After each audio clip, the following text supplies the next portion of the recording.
Hello friends, welcome back.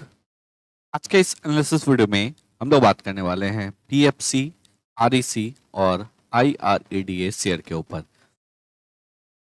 तीनों ही stock में आज के सेशन में एक अच्छा गिरावट देखने को मिला। इसके पीछे का वजह है आरबीआई का एक इम्पॉर्टेंट अनाउंसमेंट।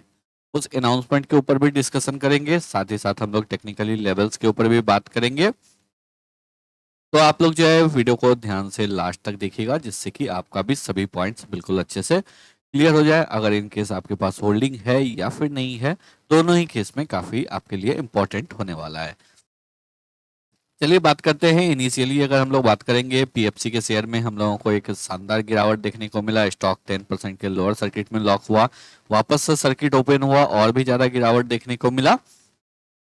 बट उसके बाद जो है स्टॉक में हम लोगों को एक रिकवरी देखने को मिला। चलिए बात करते हैं सबसे पहले आरबीआई के उस न्यूज के ऊपर। आरबीआई ने एक ड्राफ्ट गाइडलाइंस जो है इशू किया है प्रोजेक्ट फाइनेंसिंग के ऊपर, जहां पे कि आरबीआई का ये बोलना है अगर आप किसी भी प्रोजेक्ट को फाइनेंस कर रहे हैं तो आपको 5% का जनरल प्रोविजन उसके लिए रखना पड़ेगा। प्रोविजनिंग कभी भी कोई भी बैंक हो या फिर एनबीएफसी हो, वो उस केस में करता है जब उनको लग रहा है जो ये लोन डिफॉल्ट हो सकता है। तभी जो है उस केस में उस लोन में जितना भी लॉस होने वाला रहता है उसका प्रोविजनिंग किया जाता है। तो धीरे धीरे जो है करके बैंक अपने बैलेंस शीट पे इसको प्रोविजन करते रहता है, जिससे कि अगर कोई भी डिफॉल्ट हो, बड़ा अमाउंट डिफॉल्ट हो, वो अचानक से जो है आपको बैलेंस शीट पे रिफ्लेक्ट ना हो। इसी वजह से जो है प्रोविजनिंग किया जाता है लगातार। और यहाँ पे अगर बात करेंगे तो आरबीआई ने ये बोला है जो आप जैसे ही लोन फाइनेंस करते हैं तो 5% का आपको जनरल प्रोविजन उसमें कर देना है। चाहे किसी भी टाइप का प्रोजेक्ट फाइनेंस कर रहे हैं, 5% का आपको प्रोविजन करना ही है। पहले ये प्रोविजनिंग था 1 to 1.5% का, ये प्रोविजनिंग था depending upon case to case. But अब 5% आपको जनरल प्रोविजन करना ही है, जितना आपका एग्जिस्टिंग प्रोजेक्ट है और साथ ही साथ जो आप फ्रेश प्रोजेक्ट को दे रहे हैं।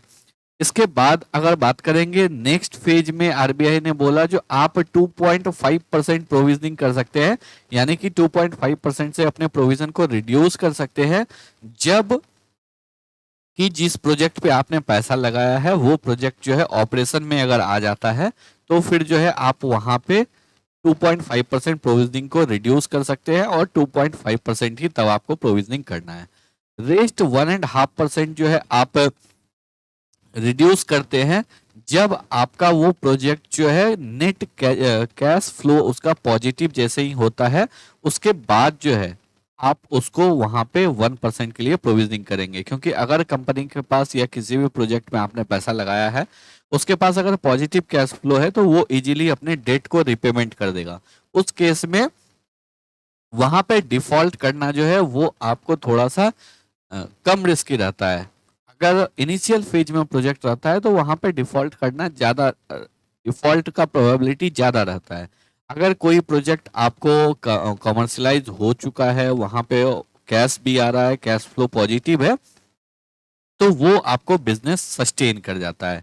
इसी गाइडलाइन की वजह से अगर देखेंगे तो जितने भी पीएसयू बैंक थे, साथ ही साथ जो है आपको जितने भी एनबीएफसी है, उन सभी स्टॉक्स में एक अच्छा गिरावट देखने को मिला। पीएसयू बैंक में तो बहुत ही जबरदस्त गिरावट देखने को मिला। अब चलिए सेकेंड न्यूज के ऊपर बात करते हैं। वापस से कुछ टाइम के बाद जब मार्केट में ये न्यूज आया, पहला रिएक्शन हम लोगों को देखने को मिल गया, गैप डाउन ओपनिंग हुआ और लगातार स्टॉक नीचे गया। उसके बाद जो है आपको एक और न्यूज आया, सीएलएसए का एक रिपोर्ट आया और सीएलएसए के द्वारा ये बोला गया जो पीएफसी और आरईसी जो है इसके ऊपर जो है इसका ज्यादा, इस रेगुलेशन का ज्यादा इम्पैक्ट नहीं होने वाला है। तो बेवजह जो है इतना पैनिक हुआ है। उसके बाद जो है हम लोगों को इस स्टॉक में थोड़ा सा नीचे के लेवल से रिकवरी देखने को मिला। यहाँ पे अगर बात करेंगे तो जो सीएलएसए का कहना है, जो पीएफसी आरएसी जो है पहले से ही आपको काफी वेल शिफ्ट में है, इनका लोन जो है ज्यादा आपको ऐसे रिस्की एसेट पे नहीं लगा हुआ है, तो इनके ऊपर जो है आपको ज्यादा इफेक्ट नहीं आएगा। और यही वजह है जो उसके बाद हम लोगों को इन स्टॉक्स में एक नीचे के लेवल से रिकवरी भी देखने को मिला। चलिए अब बात करते हैं हम लोग क्या करना चाहिए। यहाँ पे अगर देखेंगे वीकली बेसिस पे एक अच्छा हम लोगों को फ्लैग एंड पोल पैटर्न का ब्रेकआउट देखने को मिला था। स्टॉक में एक अच्छा तेजी हुआ था, स्टॉक में लगातार जो है स्टॉक तेजी हो रहा था और यहाँ पे बहुत ही अच्छा ब्रेकआउट देके स्टॉक ने क्लोज दिया था। एक हैवी वॉल्यूम के साथ स्टॉक ने ब्रेकआउट दिया और उसके बाद क्लोज हुआ। आज के सेशन में अगर देखेंगे तो यहाँ पे एक इनसाइड कैंडल का फॉर्मेशन हम लोगों को देखने को मिला। वीकली बेसिस पे अगर देखेंगे तो ये फर्स्ट ट्रेडिंग सेशन था, तो यहाँ पे एक इनसाइड कैंडल टाइप का फॉर्मेशन जरूर हुआ है। तो इस स्टॉक में क्या करना है, इनकेस अगर आपने अभी भी होल्ड किया हुआ है तो आप होल्ड कर सकते हैं। नीचे की साइड में जो है हम लोगों को स्टॉक के पास 370 के लेवल पे एक सपोर्ट है। अगर नीचे आता भी है स्टॉक तो फिर आपको इस लेवल पे जो है एक सपोर्ट मिल सकता है। इसी वजह से आपको पैनिक नहीं करना है, फ्रेश पोजीशन के लिए थोड़ा सा आपको वेट कर लेना है। हो सकता है जो स्टॉक यहाँ पे कुछ और टाइम कंसोलिडेट कर जाए, थोड़ा और टाइम यहाँ पे स्पेंड करे और उसके बाद स्टॉक यहाँ पे आपको ब्रेकआउट दे। तो इसी वजह से अभी आपको इमीडिएट यहाँ पे एंट्री नहीं लेना चाहिए। सेकंड स्टॉक की बात करेंगे तो सेकंड स्टॉक है आरईसी। पीएफसी और आरईसी ऑलमोस्ट सिमिलर पैटर्न में ट्रेड करता है। अगर पीएफसी में तेजी आता है तो आरईसी में भी आपको सिमिलर टाइम पे एक अच्छा तेजी देखने को मिलता है। यहाँ पे भी अगर देखेंगे तो स्टॉक ने एक अच्छा फ्लैग एंड पोल पैटर्न का ब्रेकआउट देके क्लोज दिया था। आज के सेशन में इस स्टॉक में भी गैप डाउन ओपनिंग हुआ और गैप डाउन ओपनिंग होने के बाद स्टॉक ने आपको 500 के लेवल को सस्टेन किया, 500 के लेवल के ऊपर क्लोजिंग दिया। यहाँ पे भी थोड़ा सा टाइम में वेट करना चाहिए। एक बार यहाँ पे हो सकता है 1 से 2 दिन कंसोलिडेशन देखने को मिले, उसके बाद जो है स्टॉक में हम लोगों को वापस से फ्रेश तेजी देखने को मिल सकता है। साथ ही साथ ये जो मूव है यहाँ पे इसका रिट्रेसमेंट भी आ चुका है। थोड़ा सा कंसोलिडेट करने के बाद अगर स्टॉक ऊपर निकलता है तो वापस से इस स्टॉक में भी एक अच्छा तेजी हम लोगों को देखने को मिल सकता है। तो आपको पैनिक करने का अभी जरूरत नहीं है। जब तक कि स्टॉक जो है अपने लोअर रेंज को होल्ड कर रहा है तब तक जो है आपको इस स्टॉक में पैनिक करने का यहाँ पे जरूरत नहीं है। थर्ड स्टॉक की बात करेंगे तो थर्ड स्टॉक है IREDA। IREDA के शेयर में भी यहाँ पे भी ये भी प्रोजेक्ट के फाइनेंसिंग में पैसा लगाता है, रिन्यूएबल एनर्जी के ऊपर लगाता है, लेकिन इसके ऊपर जो है सबसे कम इम्प्लीकेशन आपको देखने को मिलेगा। साथ ही साथ अगर हम लोग टेक्निकली भी देखेंगे तो स्टॉक जो है एक रेंज में ट्रेड कर रहा है। इससे पहले भी हम लोगों ने यहाँ पे डिसाइड किया था जब तक यहाँ पे आपको ऊपर की साइड में ये ट्रेंड लाइन नहीं ब्रेकआउट होता है आपको एंट्री नहीं लेना चाहिए। तो आई होप आप लोग जो है अभी तक एंट्री नहीं लिए होंगे। लगातार प्रीवियस 3-4 वीक से स्टॉक जो है इसी रेंज में ट्रेड कर रहा है। वेट करना है, अगर यहाँ पे आपको ऊपर की साइड में ब्रेकआउट आता है तभी जो है आपको ट्रेड करना है। आज के फॉल से एक बात आपको जरूर क्लियर हो गया होगा, जो किसी भी स्टॉक को लेने का सही समय होता है। क्योंकि अगर आप देखेंगे तो पीएफसी आरईसी दोनों ही स्टॉक बहुत जबरदस्त मल्टी बैगर रिटर्न ऑलरेडी दे चुके हैं। तो यहाँ पे अगर थोड़ा भी नेगेटिव न्यूज आता है तो वो आपको ज्यादा पैनिक क्रिएट करेगा। क्यों क्रिएट करेगा?